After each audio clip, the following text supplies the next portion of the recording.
Hello, hello, hello. I am on my old Acer Chromebook, and took me a while until I figured out how to put the camera back on the taskbar, but I managed to do it, and it's pretty good, the picture, so it's pretty nice. I like it. So I want to talk about something that's very, very important that I talk about a lot before it gets too cold and my computer's battery is running low. So I don't want to make a very long video, but I have been watching these murder mystery cases and missing people cases, and some of those stories, true stories, are very, very disturbing and infinitely sad, and makes me grieve over the people that have fallen prey to some people.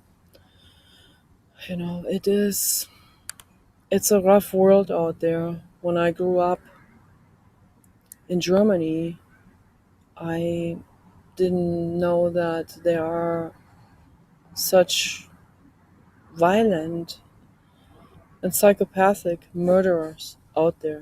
So this kind of stuff was like something in fiction books, like murder mystery short stories, Miss Maple stories, those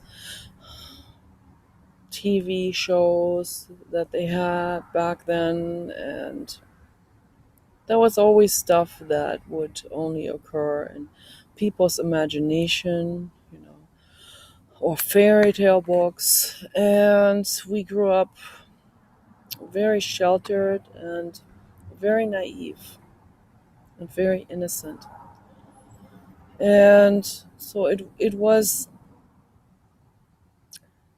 wasn't until basically until I was 18, for some reason. when I when I became 18, that's when I started to see violence in Germany and also in the world that had been reported on. And not just in horror movies, but on the news and stuff like this, and true stories that people told, and also the paranormal. I learned more about parapsychology, and I started reading about parapsychology when I was 11. My dad had books about it, and I guess those were actual experiences that people had. But then my dad wasn't sure whether that's true or not, but he was interested. He had a whole bunch in his bookshelf, whole lot, like, I don't know. He has like 50 books in the field of parapsychology. And so I've always been very interested in it. Someone asked me when I was 13, so what do you want to study after your diploma, the Abitur diploma, which is equivalent to 1 year college here. So, but that's the actual school graduation that has more information in it than 1 year college, or about the same as 1 year college in the United States. And and we graduate about when we're 19. So that lady asked me, what do you want to study then? What field do you want to study? And I said right away, without thinking, I said parapsychology. And I didn't realize that this was not an actual field that was academically acknowledged and taught at universities. And my mother was really embarrassed about me saying this, and she kind of like tried to shut me up. She said, that's not a field you can study. And I was kind of confused because I thought it was because my dad had all these books. And it should be, this should be part of psychology, of the psychology studies. But then I went on to study psychology, but it didn't have the subfield of parapsychology. It had all kinds of subfields, but not parapsychology, because that's not scientifically acknowledged by the scientific community, and the scientific community is fighting tooth and nail against it. However, the corporate agenda knows very, very well that parapsychology, the occult, and the paranormal exists. So it's paranormal means outside of the norm, something that you don't see all the time, something that doesn't happen all the time, some weird stuff that cannot be explained by scientists at any given time. Okay, that's why it's called paranormal. But it's all really, actually, it's not paranormal, it's normal. It is the truth, it's reality, it's there, but most people don't perceive it. But some people do perceive it. Okay, women tend to perceive this stuff more than men on average, but there's also some men that perceive it. So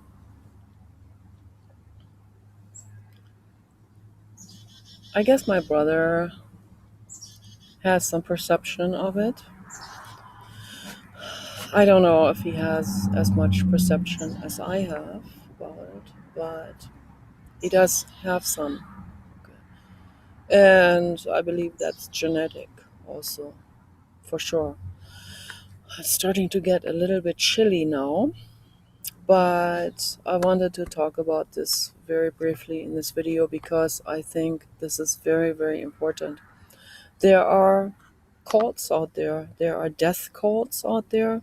Some of them are devil worshippers, Satanists, some other torture cults and stuff like this. Some sub cults of the Mormon church, I heard, that are affiliated with devil worshippers or work with them together. And these people, they are so twisted in their minds, it's just absolutely insane.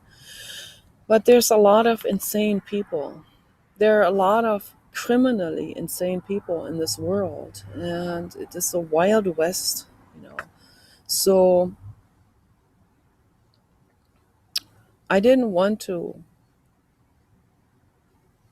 open my eyes really and see the world for what it actually is. I wanted to stay in this safe world that I grew up in Germany. But when I first came to the United States in 1992, I mean, I have been in the United States at age 15 with my parents, and we went to New York and Connecticut for 4 weeks. We stayed in a friend's house there. He was very, very generous, letting us stay in his house for vacation. Friend of a friend. Very cool person, very nice family. And so at that time, I was still in my bubble. I saw a moose in Connecticut. That was very nice. Oh my goodness. That was the first time I saw a moose in the distance. Oh, what a beautiful, gorgeous animal. I wonder if there's still mooses out there now, because it had become so overpopulated. But the first time I came to the United States as an adult was when I was 26 in 1992. I came to LA to study under Arthur Janov. I wanted to become a primal therapist, so at the primal training school. And so, but right before I came there, I had already been watching some stuff some shows from the United States on TV, like Dallas and Denver Clan and those kind of things. And from those shows and other shows, I knew you better put on your combat gear, before you get there, right? My Casio G-Shock watch, my leather jacket, big fat like winter boots. It's like, oops, it's not that cold there. So maybe in the winter time, but I got there in late February and it was already very hot. And then I started to buy shorts and I brought my winter boots back to Germany. And but I knew very well I better be prepared. I better not be naive. So I knew that then. But I was still a little bit on the naive side until I met Paul. Paul has been in the burglar alarm business. He had a burglar alarm business. He is trained as a patrol officer. He had been working for Bel Air Patrol for many years. He had arrested people and he was very courageous. And he learned a lot, of course, from that time. He also had been beaten up when he was 18 before he became a patrol officer. I guess that's what led up to him wanting to get guarded, really, on every level, even do a job like this. And very horrible, He learned very early on that he can't trust his friends, he can't trust anyone. And just because he said something negative or something, he warned a woman about these people, not to hang out with them, and she told them. That made him so mad that they ganged up on him and almost kicked him to death. He barely survived. Absolute horror.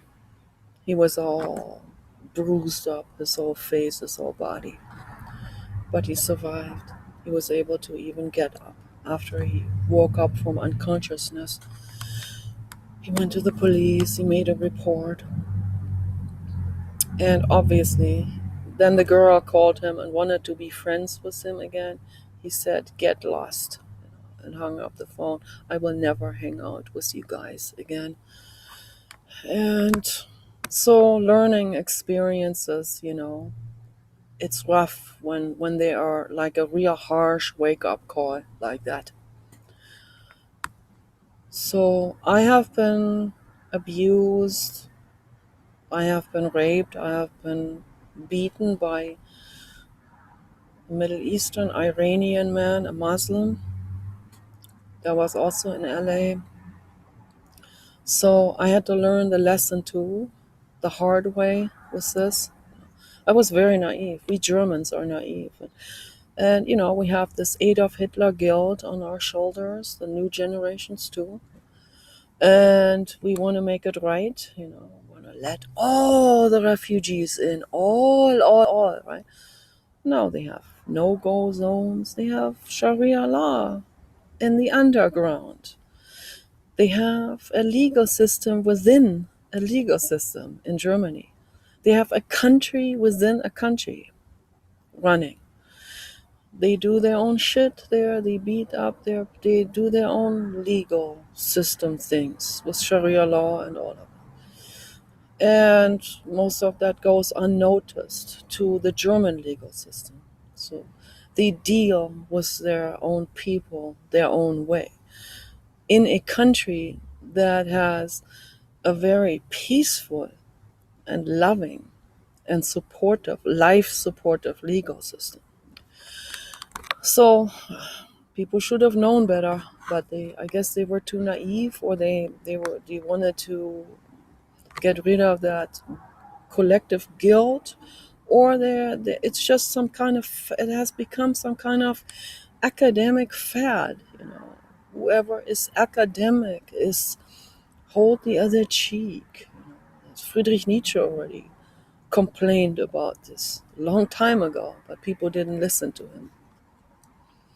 So, but anyway, I found the story from John Allen, then the ex-Navy SEAL. Tells these stories, and he talked about There's a border town in Texas, right at the Mexican border, and in this right on, after the border, right near the border, there are some, I don't know, rolling hills, and there's some old building, and I guess some, I don't know, some people from Mexico that moved there, they created some kind of death code, and they have women working for them.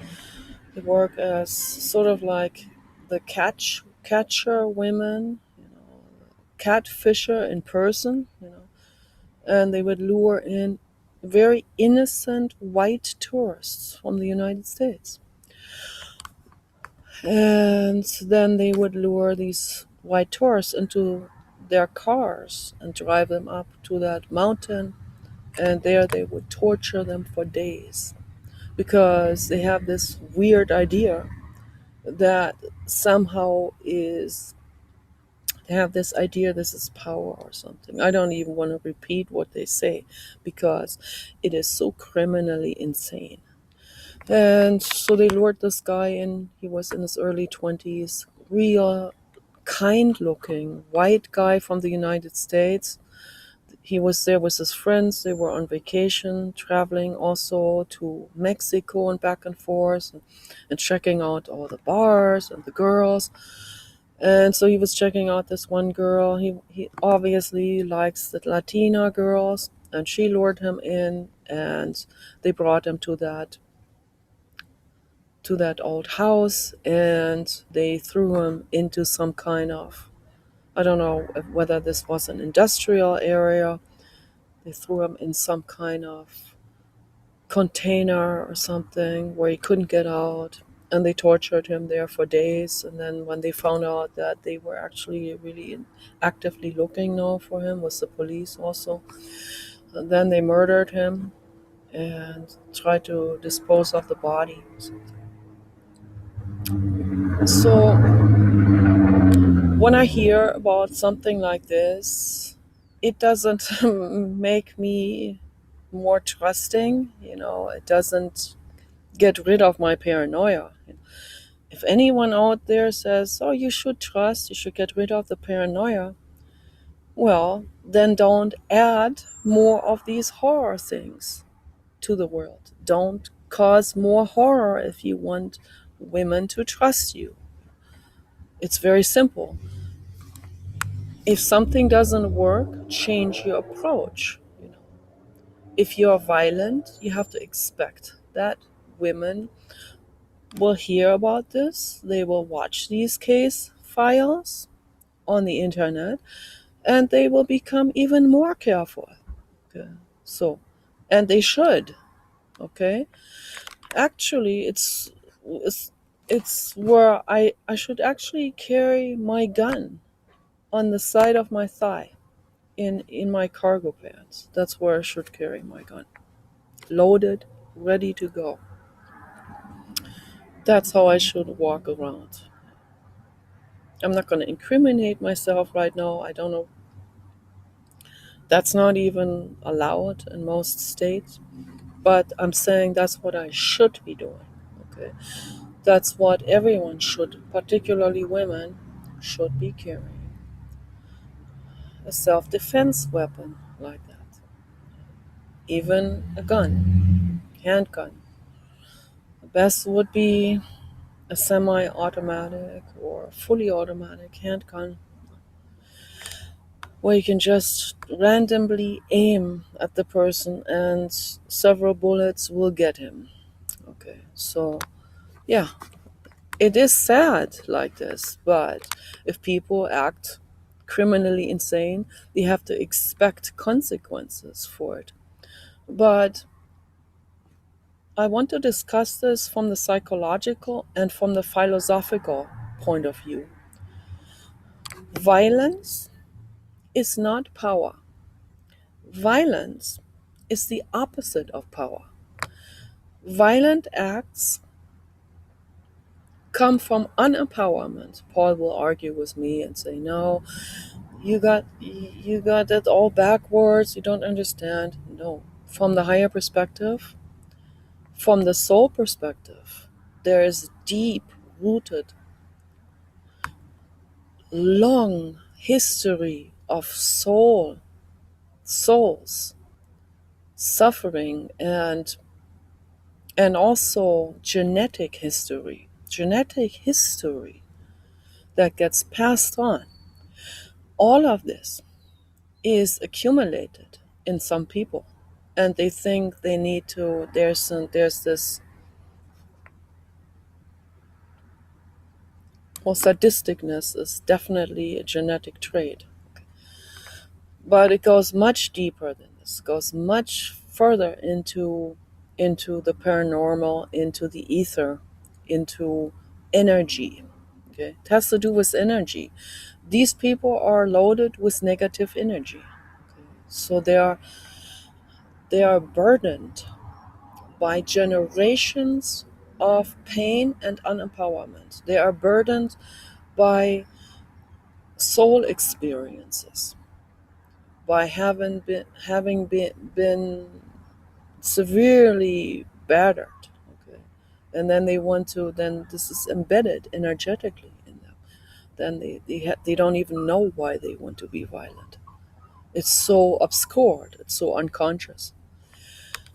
But a lot of those people think this is somehow power, and it's not. It's not power at all. If I see someone like this, it's like, no, thank you. It's not attractive to me. I don't find men who are violent attractive. A lot of women were attracted to Richard Ramirez, the Night Stalker. He was like in the 80s or something. So, not me. I'm not attracted to that. That is absolutely unattractive for me. A night stalker, or someone who just breaks into people's houses and tortures them in front of their loved ones. That's not attractive to me. That's not, I don't see power in that. I see unempowerment in that. I see weakness in this. This is mental weakness of the worst type. Okay, so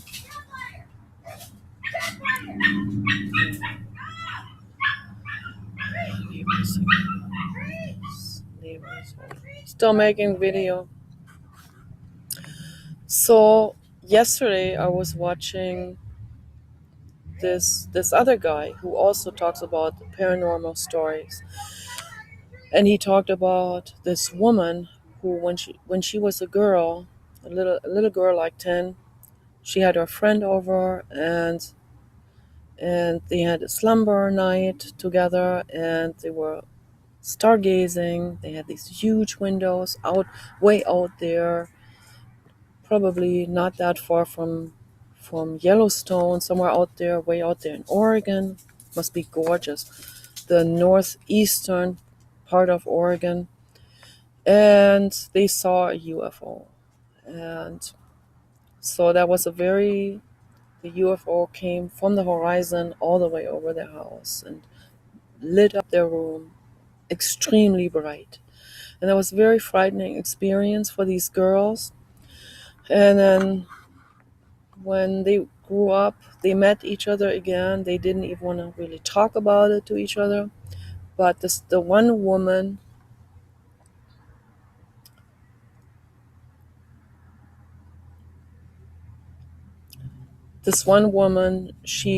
I guess he interviewed her, and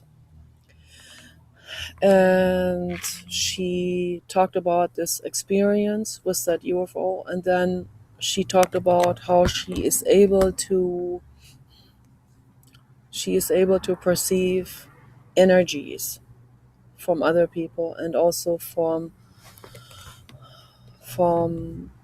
just items, and she had an energetic encounter with the souls of Native Americans, and because she wanted to help them, but they didn't want to be helped. They were still immersed in that energy of clinging and revenge and vengeance and all of this. And this is exactly what's also going on in the people that are alive today, and a lot of Native Americans and a lot of Latino people and Mexicans that have also a lot of Native American. They have a very severe grudge against white people, and they don't even really know why. So it's a race prejudice, but obviously, behind all race prejudice, there is a long history of energetic hurt and energy accumulation of pain and all of this. Of course, the white settlers, they have done horrible things to these people.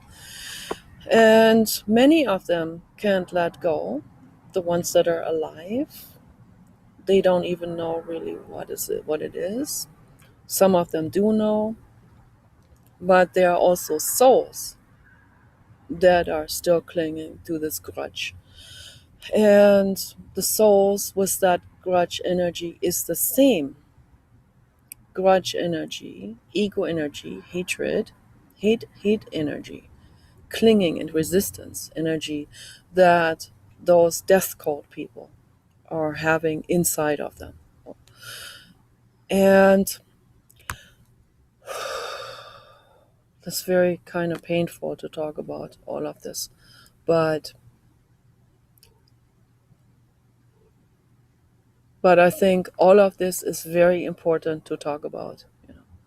I have a lot of paranoia, and I don't really want to talk about this, but I want to bring awareness to the world. And I talk to spirits all the time. And I tell them, I also talk to people that are alive and harbor that resistance energy. And I talk to them all the time. I talk to them in energy form, in astral form. I talk to them on the internet. And I tell them that, yes, the spray bottle can defend itself. Yes. Yes. He wants to get rambunctious now. Yes, the spray bottle can defend itself. And I can spray. Yes, I can. He's getting rambunctious. Yes, he's getting rambunctious. So, but anyway, I just want to I always let them know, I always send out the message to the world that I respect all souls, I respect everyone. But the respect that people think is respect, that's not something that anyone should do. Respect, if some will say, if you respect me, you have to put on a chador. That's not respect. That's not what I'm talking about. Or they say, if you respect me, you can't even look at another man, or you can't even say hi to another man. Or he's entertaining himself now. Or you can't go on the internet. That's what the Muslims do with their own daughters. If you respect the father, you can't go on the internet, or you will be beheaded. And that's what they do. That's not a religion or a mind state that should be tolerated by anyone.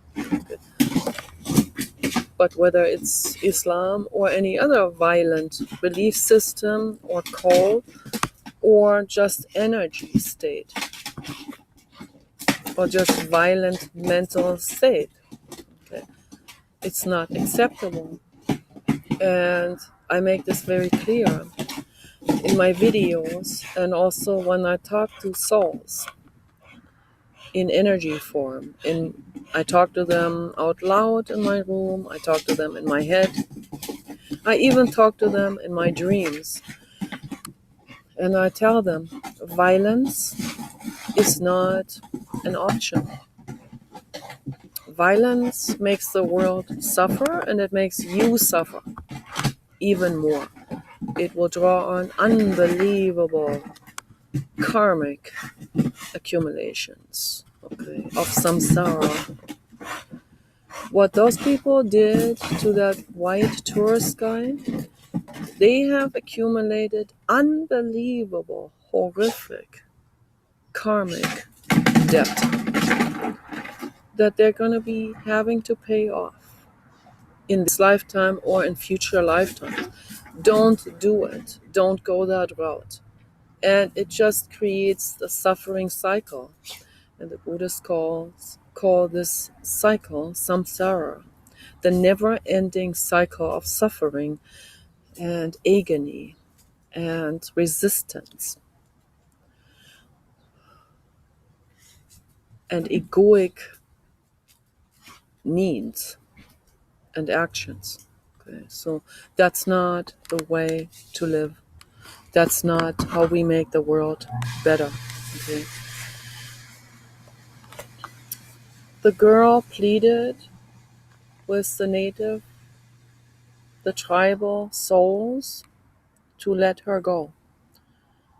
And they let her go. So they have compassion too, even though they're clinging to this. They are in this angry state and the ego doesn't want to let go. It's like we need to get even or something.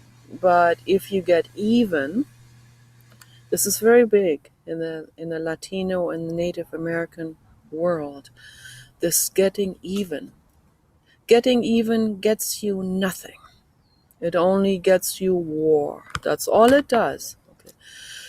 It only causes more war and more karmic accumulations. The people who violated you are suffering. Okay. The people who did this to that tourist are suffering. It's tragic, all of this.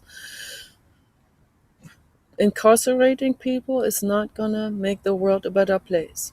But they do have to be euthanized because we can't have people roaming the world and they're not going to be doing meditation and healing themselves in this lifetime, not even in 100 future lifetimes. So sorry, but this is a world where innocent people live too, and they should have a peaceful life. Okay, they should not have to live in terror. Violent people need to be euthanized. They euthanize violent dogs. They should do the same thing with humans. That would be the ethical thing to do. Okay. So I talk about this all the time. This is very, very important. But on an energetic level, we need to communicate with these people and with those entities in a respectful way at all times. You have to be respectful. You can't be painting a cartoon of Muhammad. It's absolutely unacceptable. Never, ever, ever, ever mock anyone. Anyone. That message goes out to anyone, no matter how much I love these people. Okay. Don't mock the Japanese with some World War II symbols. Don't mock the Muslims. Don't mock anyone. Even if the Muslims mock you, they do all kinds of things to violate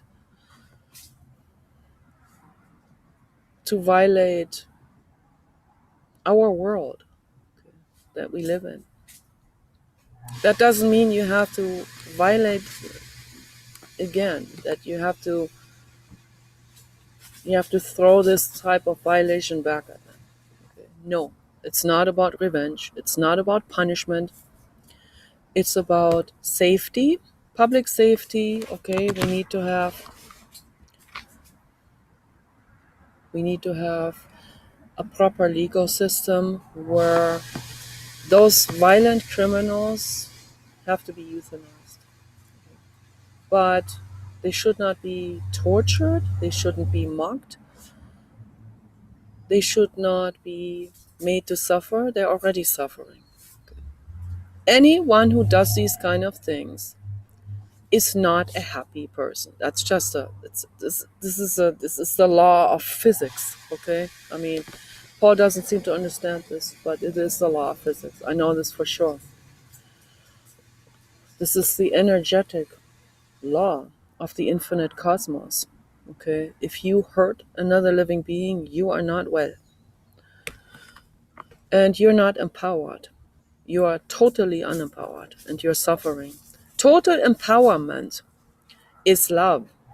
Total empowerment is, I feel compassion for the other living being. That's total empowerment. Okay?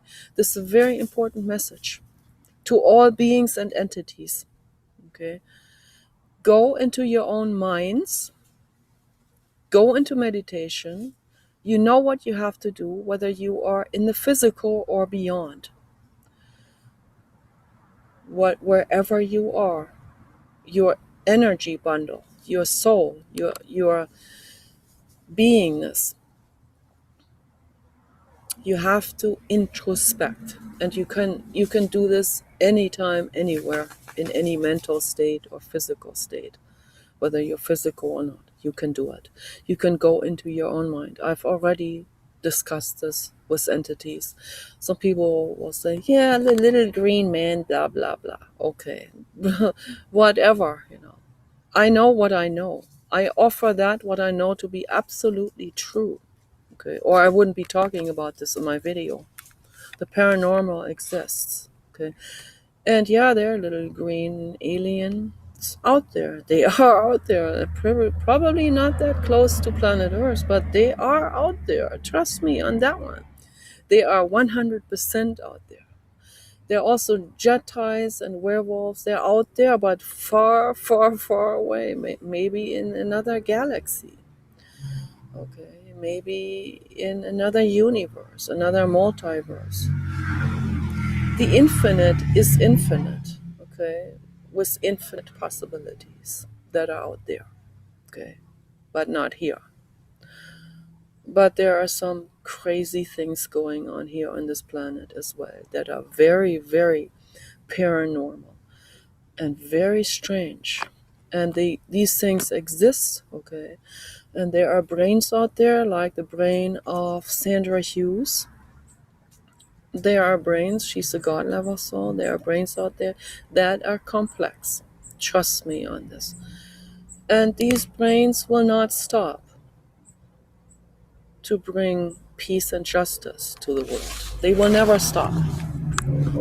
And they will use the occult for their self defense and for the defense of others, not for selfish purposes. Okay? So, empowerment is love and kindness and compassion. Take care.